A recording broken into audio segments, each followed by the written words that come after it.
નમસ્કાર દોસ્તો. આધુનિક ભારતીય રાજનીતિમાં કોંગ્રેસનું યોગદાન. 1885માં એઓયુએ ભારતીય રાષ્ટ્રીય કોંગ્રેસની સ્થાપના કરી અને દિવસથી શરૂ થયો ભારતની રાજનીતિનો આધુનિક યુગ. કોંગ્રેસ એ સૌપ્રથમ સંગઠન હતું જેણે ધર્મ, પ્રાંત, ભાષા અને વર્ગના ભેદો ભૂલાવી આખા ભારતને એક રાષ્ટ્રીય મંચ પર લાવ્યું.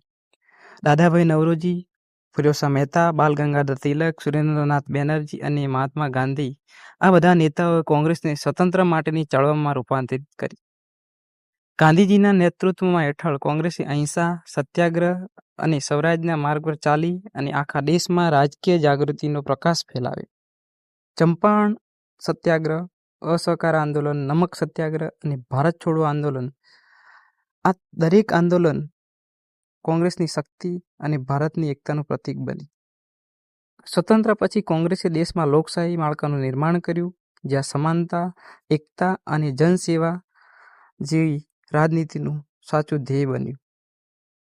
મિત્રો, કોંગ્રેસ માત્ર એક રાજકીય પાર્ટી નથી, પરંતુ રાષ્ટ્રીય ચેતનાને જીવંત પ્રતિનિધિ હતી.